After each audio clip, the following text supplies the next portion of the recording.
the more that short-term rentals and Airbnb gets ingrained to our society, the more lenient these laws and these leasing agreements are going to continue to be.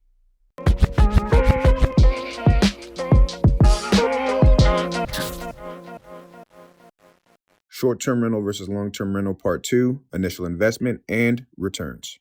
Welcome to Uncommon Estate of Mind, where we debate different ways to leverage your next investment to create time freedom, legacy impact, and generational wealth in order to live that uncommon life.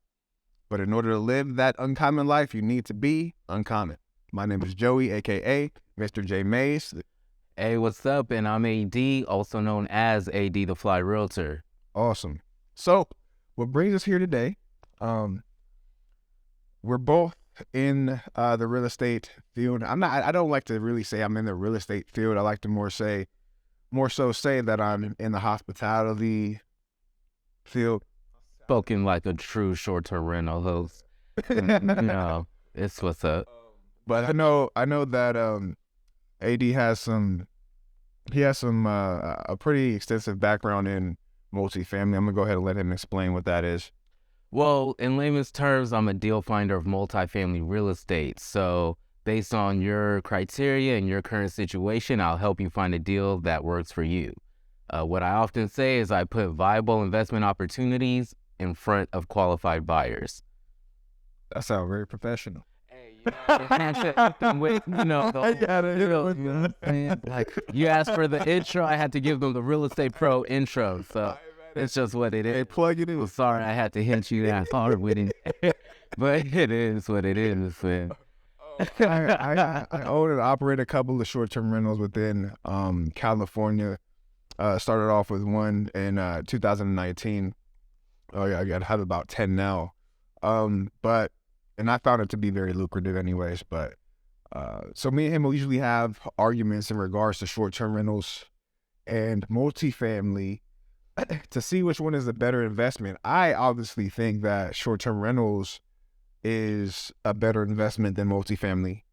And he's obviously wrong. Like, I wouldn't call it arguments. I'll say differing opinions, but my opinion is the right one. So it's like, we're about to see though. So you guys can let us know. Yeah, indeed. So what I'll say in regards to this is because we usually argue a lot of different topics. I mean, just in our normal friendship, we argue and we debate a lot of things in regarding to real estate, especially since we do this on two different sides. So AD and I have differing opinions in regards to short-term rentals and multifamily investing.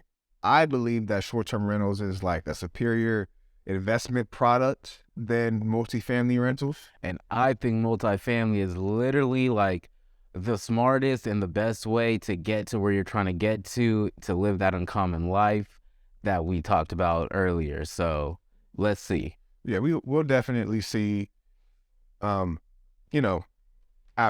this episode, people can let us know what they think, right? Right. And when you agree with me, just be sure to let Joey down like a little easy. He always tries to sway you guys prior. I'm not even trying to sway you. I'm just so sure of where they're going to lean afterward. Like, I just, you my bro. So like, I don't want you to be too hurt when they don't agree with you. Hey, can I bring up just a topic just off kilter? LeBron just became the all-time leading scorer.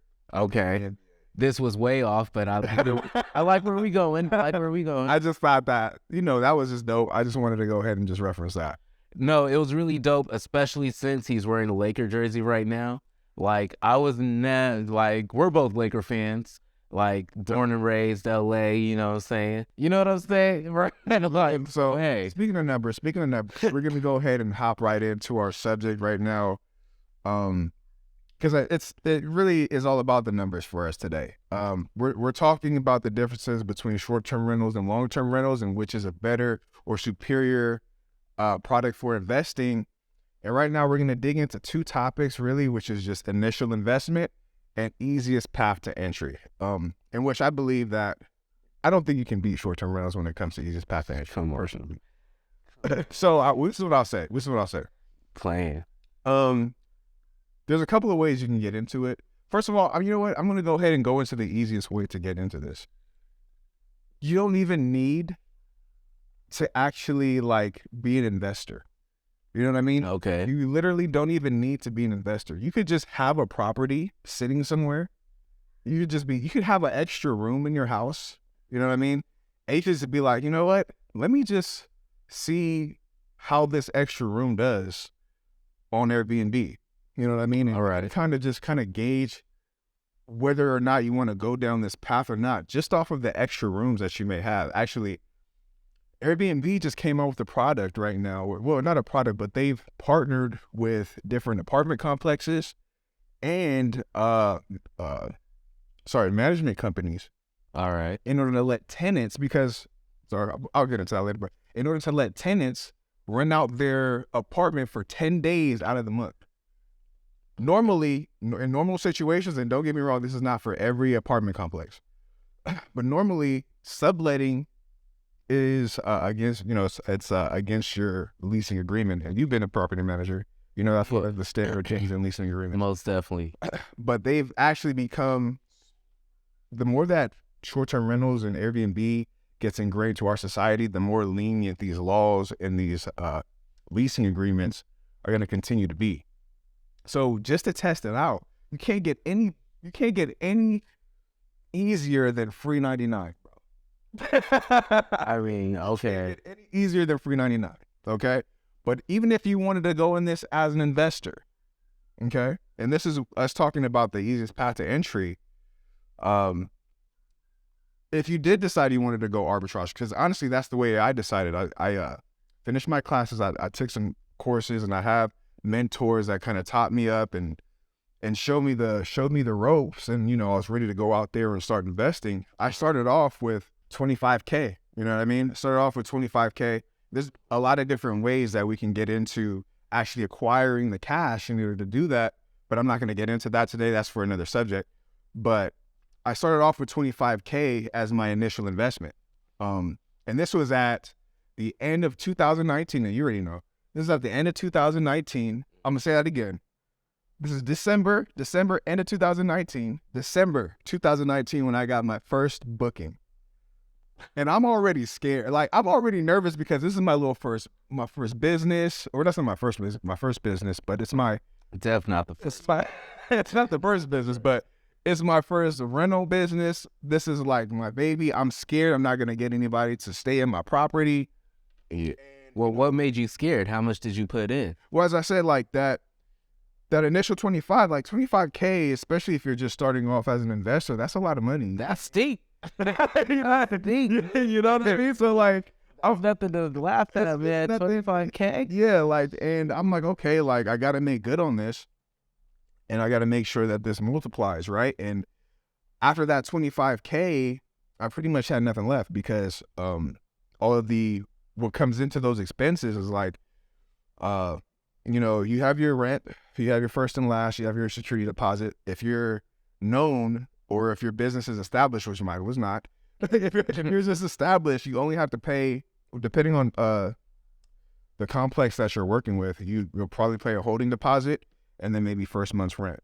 Okay. If you're not known, you're probably gonna have to then, be a guarantor, which I had to be, and then pay maybe first and last, of course, deposit. So Wait. So pause that real quick. You say you were a guarantor. You were the personal guarantor for the business as the leasee. yes. Okay. Just making sure. Thanks for making me clarify that. But yeah, I was a personal guarantor on my business because my business was so new. Right. Makes sense. I remember that property management game. It's serious. No. So All right. So I did that.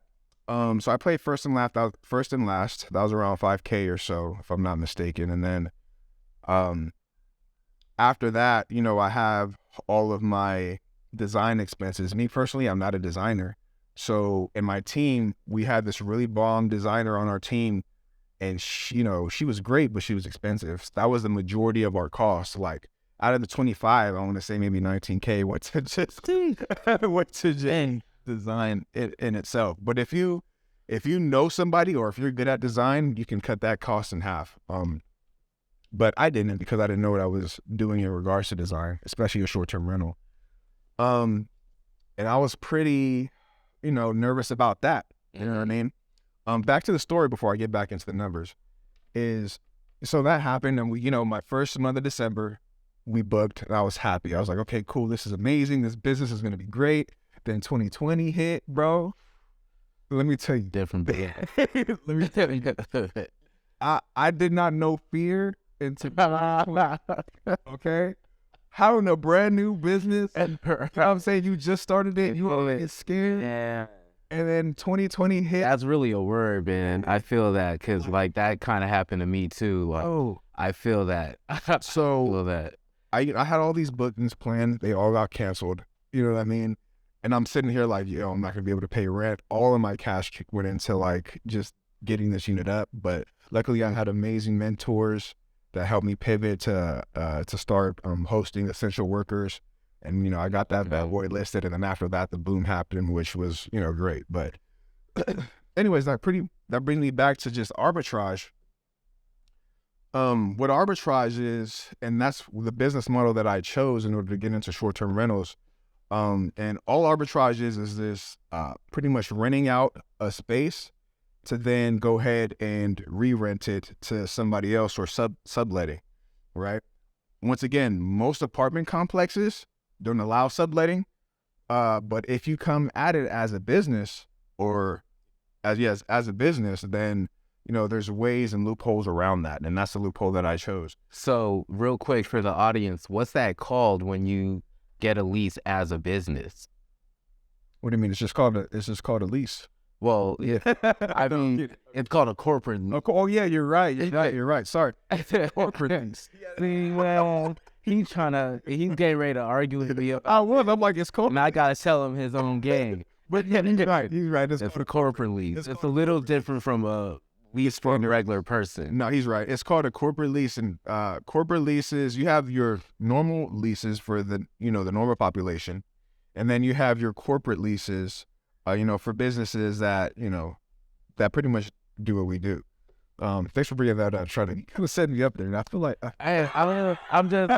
because honestly, the thing is, most of our audience are like first-time investors, so I really want to make sure we just like break it down so that they can understand. Appreciate you. It's not even for us; it's for y'all. So plus, he was actually, once again, I'm gonna bring it up again. He was in the property management game for like 6 years, so he knows 6 plus, closer to 7 as a time. As a matter of fact, my first property, his sister is also was in the management game. Actually, still is. Yeah. First property was actually one of her properties, which was pretty cool. Anyways, I didn't know that was your first one. Yeah, I didn't know that. Dang, yeah. Rent's high over there.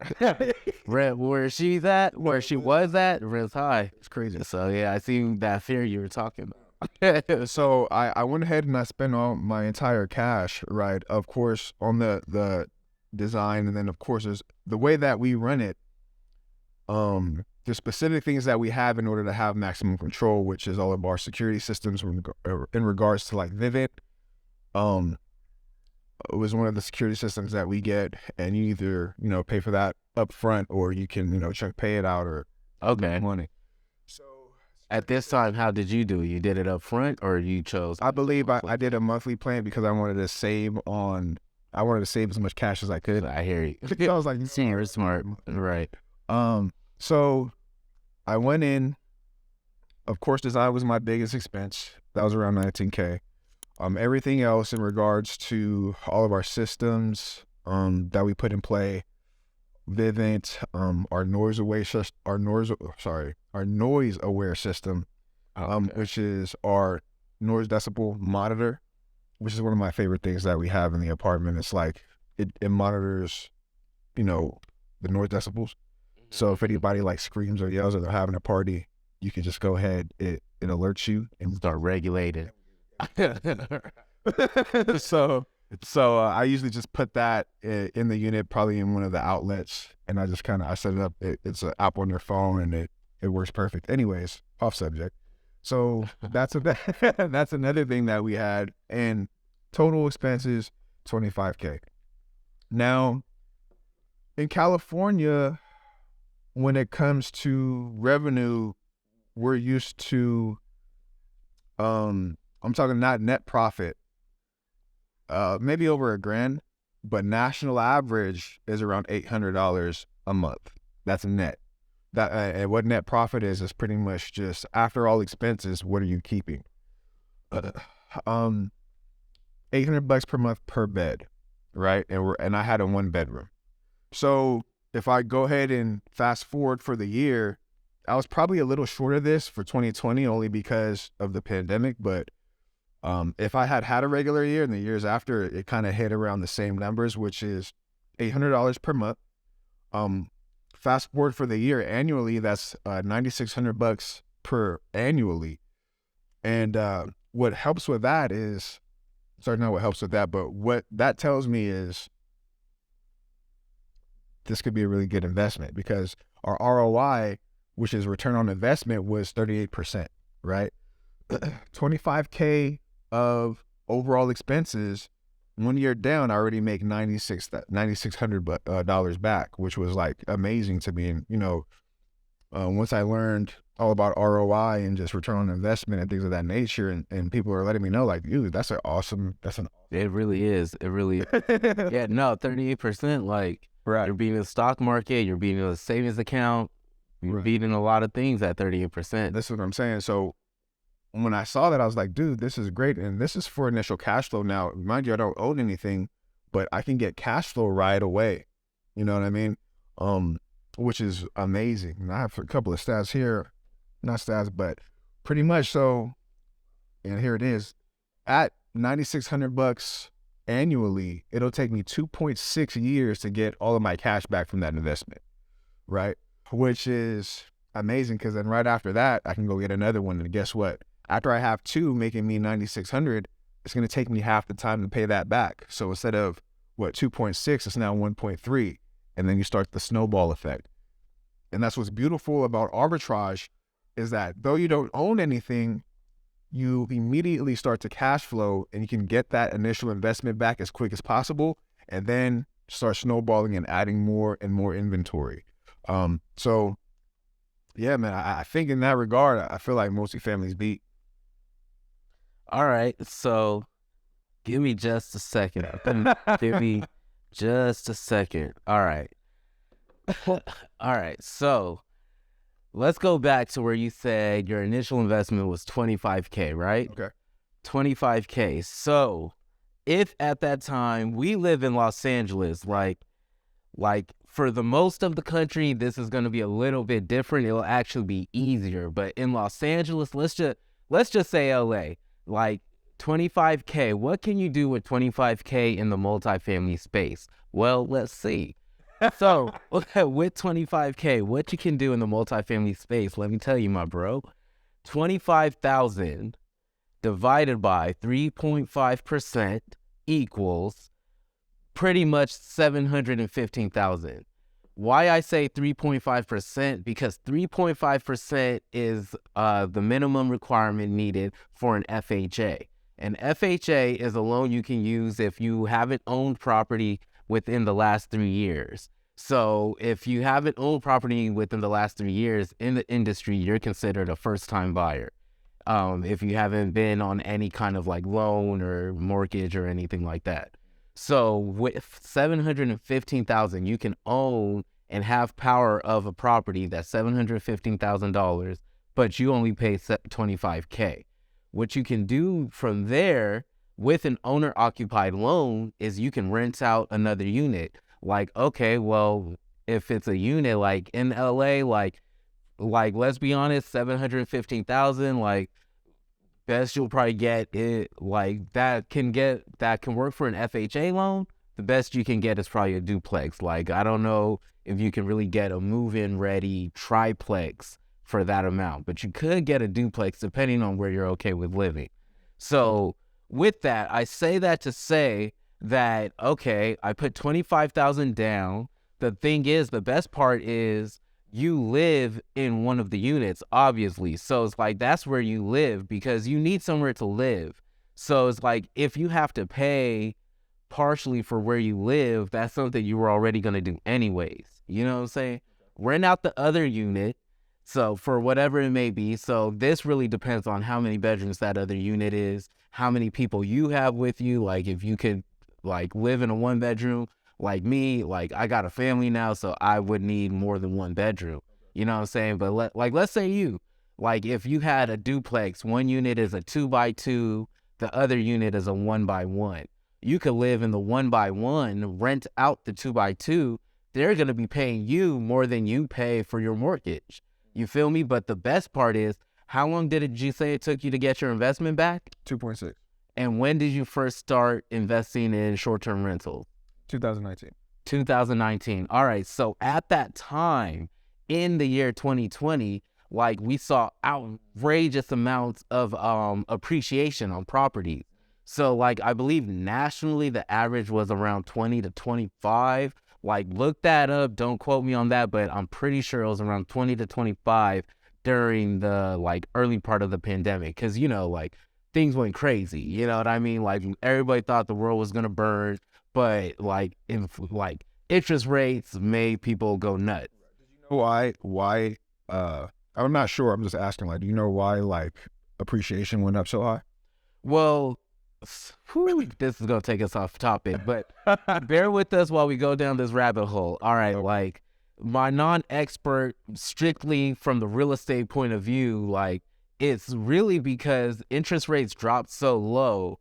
So like, let's say for instance, I remember at the beginning of the pandemic, like my mentor he had a flip property that like it got started before like COVID, the worldwide sickness, the worldwide sickness was like put in place. Okay. So before, you don't want to say COVID or what? I mean, for purposes of, you know, the algorithms. Yeah, stop that. Got you. I don't want anybody trying to cut that out. So because of this worldwide sickness, they got started right before that took place, and the project finished afterward. But it just happened to hit when everybody knew it was cool. But the Federal Reserve, they dropped the interest rate. They dropped the interest rate so low. Jerome Powell is the Fed chair, and they dropped interest rates so low to 0. And then what that pretty much means is that it was cheaper to borrow money. So because if you borrow money for, let's say, a car or for a house, it's not free. Like, it's not just like let's say, for instance, I get $20 from you, and I'm like, bro, I'm in a bind. I need some gas money. Like, whatever it may be. Like, let me get some money. You give me 50 to, like, fill my tank. But then, like, as my homie, like, you're just going to be like, yeah, let me get my 50 back. Right. And I pay you your 50. But then when you borrow money for a property or for something of that sort, you have an interest rate. That interest rate is what really gets you, because the interest rate is whatever amount it may be. So when Jerome Powell dropped interest rates to 0, that made mortgage rates drop to like 2-3%. So like, yeah, so your interest on a property like was very low. Because of that, like more people were able to buy properties that cost more than they would have been able to afford beforehand. So pretty much what you're saying is, prior to that, due to the worldwide sickness, right? Exactly. They had to drop interest rates in order to stimulate the economy. Well, they dropped interest rates really, like, to my understanding, it was because like so much was going on, and a lot of people, you know, there was what was it called when like we couldn't leave the house, like stay at home. Yeah, they had the stay at home orders, you know, and a lot of jobs like either got furloughed or they were paused, or like a lot of businesses just weren't operating during this time. So because of that, like the understanding was that money was not going to be flowing, and what they were trying to do, or what they told us they were doing, is allowing money to be able to flow. By making money be able to flow, trying to make money be able to flow, what they want to do is make it cheaper to borrow money. So basic economics. Exactly. Like in order for consumer spending to go up, you need a lower interest rate, so that way consumer spending is up, and that's what they did in regards to the mortgage. Right, exactly. All right. So because of that, because interest rates dropped so low, it made like people who couldn't afford fled to the market, like we said. So when they flooded to the market, what did that create? It created more demand. With much more demand of back to that basic economics thing. The more demand, that means like the higher the price is going to be. So because prices kept going up and up, like I said, properties appreciated 20 to 25%, like nationwide, all throughout America. Like in California, I really think it was more because we're seeing we're seeing crazy numbers, like just like, You know what? The thing is, across all, because even the short-term rentals, we're seeing crazy numbers. I'm sure. So after, because the thing is, when you have so much pent-up demand, not only was there pent-up demand for buying property, but there was pent-up demand for to travel. Because I remember for a minute, Airbnb was like pretty much shut down, right? Shut it down. Well, it's not that they shut it down, but they've, whoever wanted to cancel a reservation at the time could cancel, and on top and get their money back. Okay, yeah. Right. So there was that, but the thing is, of course, with the stay-at-home orders, everybody, it was a rough time. They were juicing some business. The thing is, everybody is getting, of course, they're getting the COVID relief. So everybody's, cash is building up in their accounts. Actually, I just heard not a report, but I was listening to a podcast that even still to this day, most people who've gotten cash, during that COVID relief period is still sitting in most of America's savings accounts. Okay. And, the United States, our economy wants, consumers to go ahead and spend that cash to put it back in the economy. But most of it is still being saved up. So with that being said, I forgot why I brought me to that point. But anyways, off topic.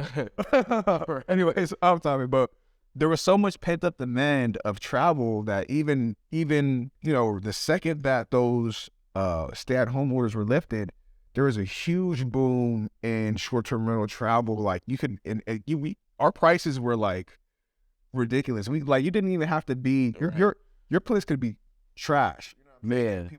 No, I remember because like I can't remember where we traveled to during that time, but like man, we got an Airbnb and I was like, what is going on here? Like this is crazy. But yeah, it was a big time. But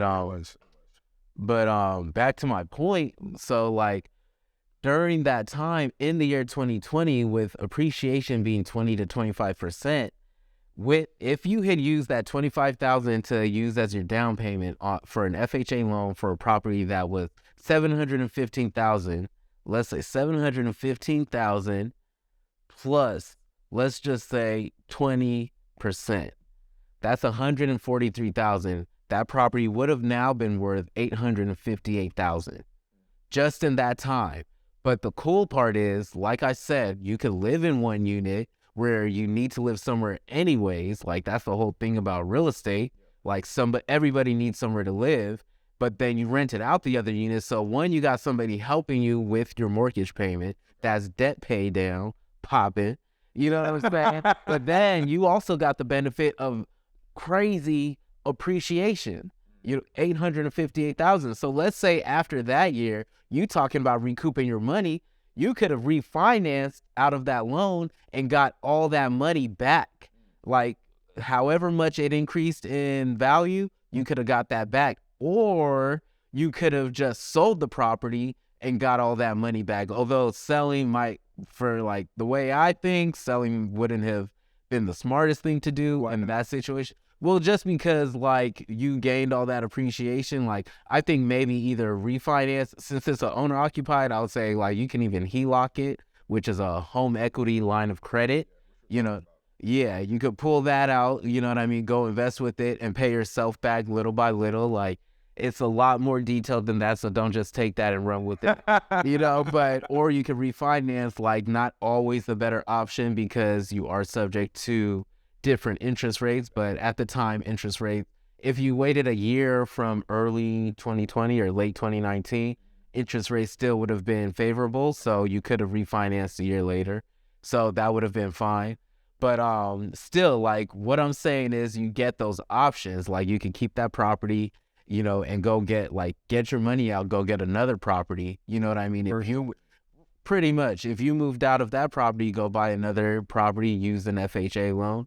and keep on rolling from there. Yeah, pretty much. And I said the BRRRR strategy, pretty much that's just exactly what he said is, you know, you go, you buy a property, you fix it up, you let it appraise for, you know, higher, and then you pull that equity out, and you then go reinvest it. Yeah, BRRRR is for buy, rehab, rent, refinance, you know, so it's like some form of that, you know, like, or you you don't always need to rehab. Like if we were in a year, like of course during COVID, 2020, like you didn't need to do much adding of value. Let's say, because things just appreciated crazy. I feel that. So I like all that, and to be honest, all that is great, but I'm gonna tell you why short-term rentals. Tell me why, because I'm really trying to understand how you can beat 143,000 that all you did was sit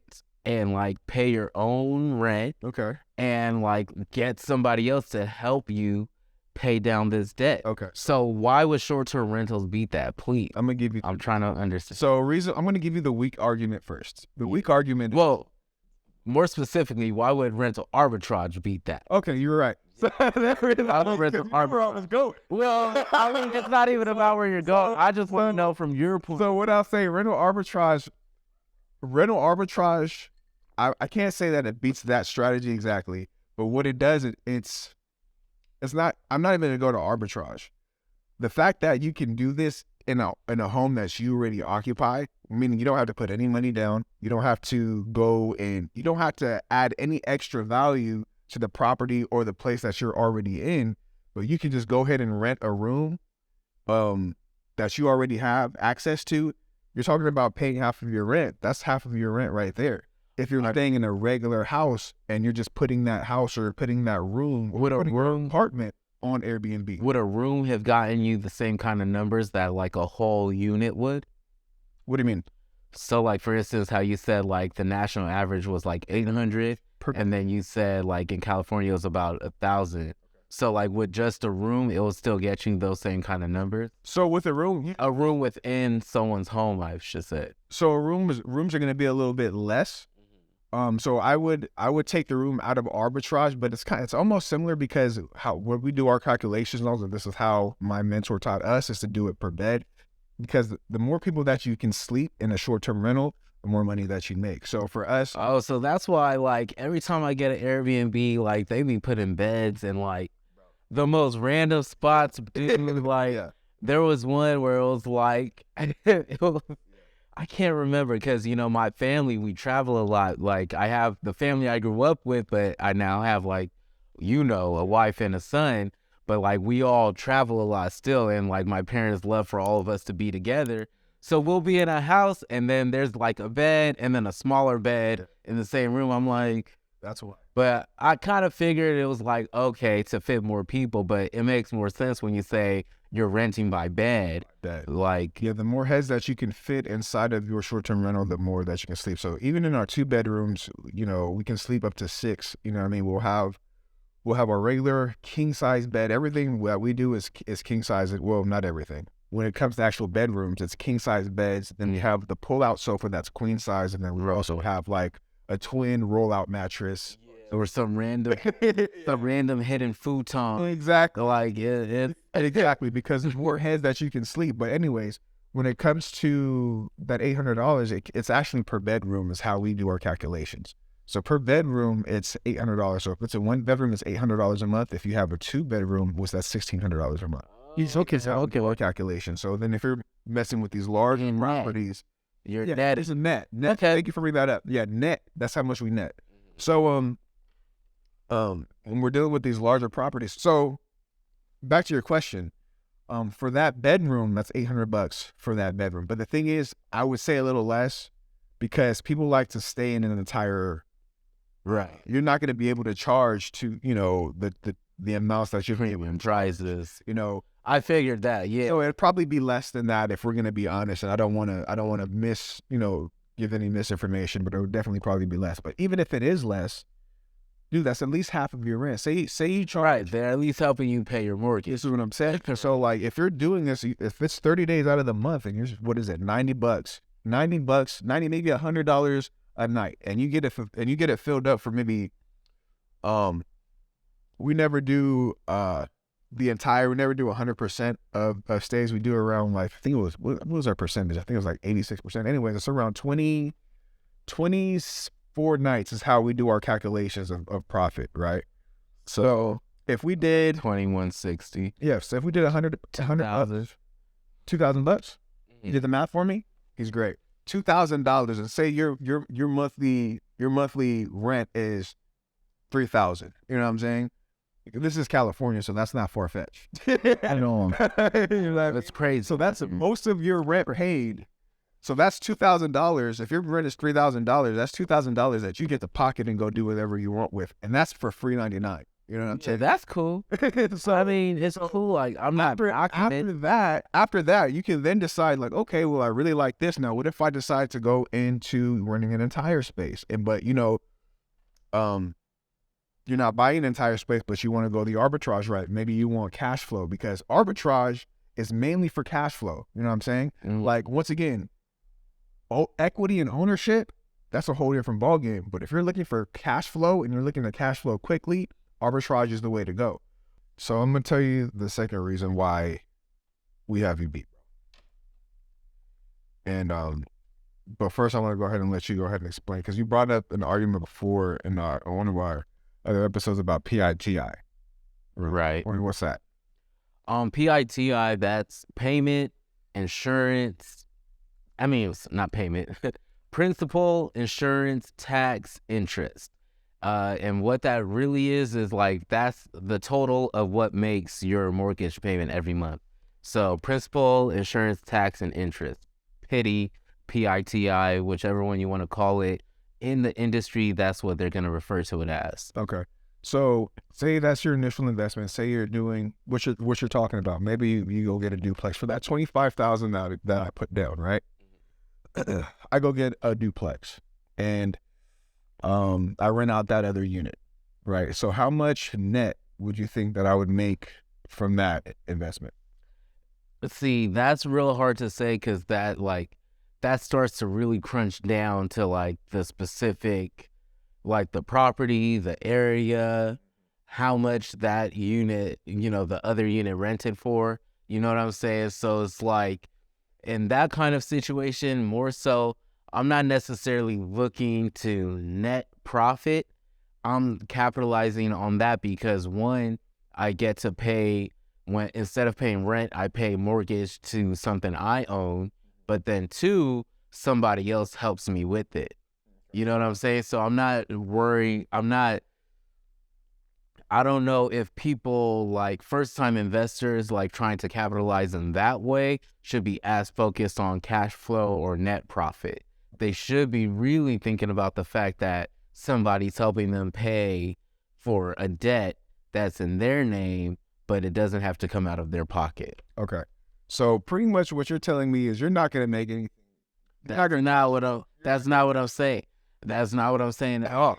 So you're not going to cash flow, but you are going to make money off of the appreciation of that asset. Plus, you own the asset. All right. So let's say this. One, yes, you do own the asset. And like I said, in 1 year, if you had owned in 2020, that 1 year would have got you close to $150,000 just for owning. That's one. Two, not that. Number two is that, let's say you pay $2,000 a month for rent. Again, this is Los Angeles. That's not unheard of. That's not even close to crazy, to be honest. You pay $2,000 a month for rent, typically. But you decide to buy this property, and now your mortgage payment is $4,000, maybe $4,500. Okay, but you rented out a unit that's a 2-bedroom, 2-bath. Is that what I said earlier? A 2x2? A 2-bedroom, 2-bath. You rented that out. So now you're renting out a unit for $2,000, maybe $2,500. Even close to $3,000, like you said, depending on the area.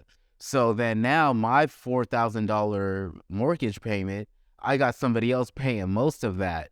So now I get to pay a little bit less, which means I still get to save money every month. and I get to have that at the end of the month on top of the appreciation I gained of 150,000, give or take, and / or the tax benefits I also gained from owning property. Okay. So I love the fact that you think I love the fact that you think that you still think that this is superior to short-term rentals. Bro, how is it not superior? I'm gonna go ahead and just I don't understand what I hope it's not superior. Come on. murder this right now. So Let's see. I love what you said. And I brought up PITI because one thing that you talked about is paying pockets of cash or putting pockets of cash in places in order, to make sure that you're covered for anything that may have happened to the property, which it's not. That's all within the mortgage, right? So I must have had that definition kind of mixed up. I thought that was a term that, pretty much just says that you put pockets of cash in different accounts to make sure that you are able to go ahead and run that property. Oh, that's different. That's different. Okay. Yeah, that's different. That's closer to when you get to the aspect of owning and renting out property or units, but you don't live there. But as a owner occupant in the property that you're considering your first investment, I'm not going to say you don't necessarily worry about that, but it's not something you think of as much if you're expecting to pay some money to yourself. Right. So the reason why I feel like we still got you beat is because on top of all of that, you say you save a little bit of money because you're not paying your own rent. Maybe you're saving a couple thousand, maybe $1,000 off of your rent, correct? Mm-hmm. So short-term rentals, you can take advantage of all of those same assets that owning a multi-property have. Not all. Most of them. Because the thing is, let me tell you, I can go and get a first-time home buyer loan. I can live in one unit and I can turn that other unit into a short-term rental instead of having a traditional renter. With that, knowing that I'm going to make $800 per bed, that's going to beat out anything that you make and that's net profit. So not only will I be able to gain that appreciation, not only will I be able to own that asset, but I'll also be able to capitalize off of the cash flow, which traditional renters, not traditional renters, but traditional property owners owning a duplex won't be able to capitalize on because they're not able to make that much traditionally. And I say that because as a short-term rental host or somebody who does arbitrage, I know how much rent is. You know what I mean? We pay rent in order to sublease, and rent's what? Right now for one of my units, it's $2,400. We always make double or maybe slightly under double that amount. So if I own the property and now instead of getting a traditional renter who's going to pay me $2,000 a month, I'm going to make $4,000. You know what I mean? Okay. I'm cash flow. Not only am I owning the asset, I own the asset, I'm paying down my own personal rent, so that's less expenses for me. See, also taking taking advantages of the cash flow from that asset as well. So it's the best of both worlds. Well, that's a whole different argument. What you presented to me was rental arbitrage versus buying multifamily. That's not what I said. Yes, that's what you said. That's my first time. That's my first time. So now we got nuance to the topics. Is oh no. What you said to me and what I was arguing is rental arbitrage versus buying a multifamily. That's what I'm arguing. Because at the end of the day, if my whole argument is buy multifamily and you're saying, oh yeah, buy a multifamily, then short-term rental it, then it's oh, well, you're still saying do what I said to do. So I'm going to go back to what we said the original argument was, because I stated it in the beginning. I stated short-term rentals a better investment than multifamily. So then multifamily? Then multifamily investment. Or, yeah. But you just... Oh, sorry, the traditional renters or traditional rentals. Long-term rent. See, short-term rentals. You can't put in that negative connotation on long-term renting. If long-term renting, you don't have traditional.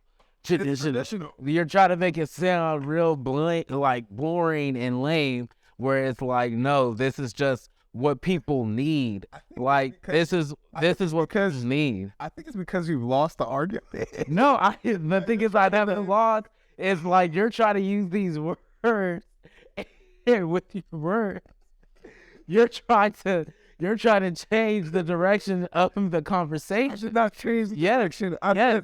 Yes, because you guys can vote. You guys because initially you said short-term versus multifamily investing. So now it's short-term versus traditional. Our short-term rentals better than traditional rentals for your investing needs. I think that's what our question. Well, the thing is, though, also the reason why they're not is because I think a lot of what you are discussing are your numbers here in LA. So that does work for you. But like nationally, like most people aren't gonna. So like, what's the numbers in the slow season? So you're averaging $800 per vest. So it fluctuates. So meaning that there's going to be months where you do over that, and there's going to be months where you do just about that or under. But the national average is $800 per bedroom. Okay, so if that's the average, so then let's say you get accustomed to living on, because if you're taking this money, the net profit, and what are you doing with it? Are you living off of it? Like, not you, like, just the scenario we have. Are they living off of it, or are they putting it away? So, I mean, if you're, depending on what your purpose is for that cash, me personally, that's put away. Okay. So then when it gets to a slow month, what do you have to start doing? When it gets to a slow month, we have to start dropping prices. All right. So you drop prices, but then also you got to compete with the other short-term rental hosts in the area, to try and get the best numbers possible.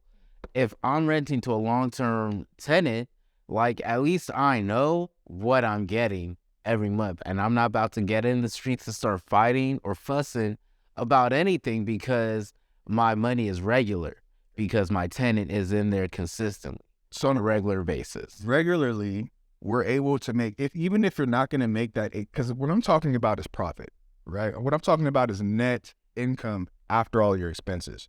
Even if it is a slow month, and say it's a really slow month and we don't make that $800 in profit, we're probably still going to make enough to pay our rent.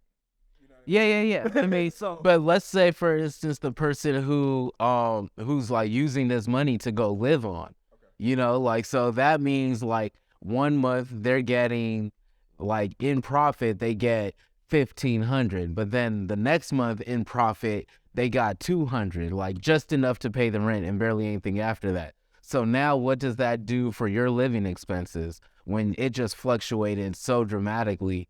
Because that's what happens with short-term rentals. So even with that scenario, knowing that you're still going to make enough to pay the rent, if you're a smart investor, first of all, you shouldn't live life basing your entire livelihood on that income. You know what I mean? You should be that money should have a responsibility. Either you're trying to repay the debt that you acquired from getting the property in the first place. And maybe you're trying to get enough cash to then go start some more short-term rentals, or go arbitrage or own some more property. That money should have a responsibility. If you're using that $800, and that's really, to be honest with you, and this is just my opinion, but like, to just be like, okay, I just want to live off of this $800 a month, is really thinking small when there's so much more you can do in regards to building your inventory and having another asset that's going to produce you that exact same amount of cash each month. So, because the more that you have, the more cash flow that comes to you, right? So that's what I would say to that. I mean, if you're doing this and you're looking at this as taking over your job, then you're going to need more than just one duplex. Right. I mean, you're going to need a couple of them in order to do that. And with the strategy that you laid out, pulling out the equity of that's very possible. You know what I'm saying? One thing that I also wanted to talk to you about, or at least rebut about, is keep going back to 2020 numbers.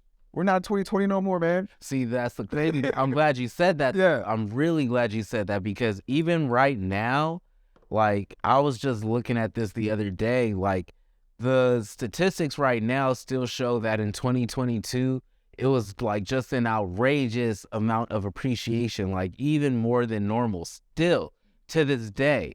And the reason why I said 2020 was because that's when you first invested. So I'm just saying, in your scenario, if at that time you had bought property with that 25K instead of a short-term rental, which you were conducting rental arbitrage, you would have been able to capitalize on potentially $150,000 or more if your property cost $750,000. Okay. No, I like that. To be honest, I think we should cap it here for the most part, brother. Right. Like, you should, because like I'm right. Like, no, but seriously. I'm only capping it because of time. We can go on for days. We're probably still gonna go on after this. Nah, for real. Because he needs to understand that I'm right. Like, it's just what it is. So, at the end of the day, just a quick recap. There's a couple of ways that you can get into multifamily, or you can get into short-term rentals, being it arbitrage or owning the property. And to be honest, it's best to gear your strategy off of what you really want, right? Like, if you're looking for cash flow and you're looking to make money quickly, maybe you want to go into arbitrage. If you're looking to own an asset and, really start building for maybe generational wealth, or you want to go ahead and implement that BRRRR strategy that we were talking about, then maybe you want to go into, the multifamily and owning that. And also, there's the hybrid, you know what I'm saying, which I talked to, which killed his argument, but it's the hybrid. It's the hybrid where you can go ahead and own the property, own the asset, capitalize off of the cash flow, and also take equity out of the property after it appreciates and go ahead and do it again, right? So it just depends on what type of person that you are and what you can handle. But yeah, I think that's pretty much what it is for this episode, man. Yeah. Sounds good, bro. Like, I'm glad we got to discuss this and explain why you were wrong, but yeah, it's been a cool episode. Glad we could be here. Last but not least, once again, we're trying to live that uncommon life. And AD is going to bring us our next B for the day. I mean, the B for today, I would really say, is be open, because at the end of the day, like, whatever investment path you decide to take based on your circumstances or what you got going on, it'll be good to just be open to what's available to you out there based on your market or what you have access to, because like, the more open you are, or the more open-minded you are, the more you have the opportunity to capitalize on something and really change the trajectory of your life and your family. So be open. Oof, I like that. And as always, don't forget to like, follow, subscribe, Uncommon A State of Mind. And you know what else? Go ahead and hit us in the comments. Let us know who you agree with more. And when you tell Joey that he's wrong, again, please remember to let him down easy. But until next time, guys, be uncommon. Hey guys, I just wanted to clarify something in regards to this episode. We started getting into short-term rental net profit, which I go off of partially my numbers and also the national average, in which I was taught by my mentor. When I get into this conversation, I start saying $800 per bed, in which I mean $800 per bedroom. I just don't want you guys thinking you can go get a 1-bedroom apartment and toss a bunch of beds in there and make a ton of money. So just wanted to clarify. Enjoy the show.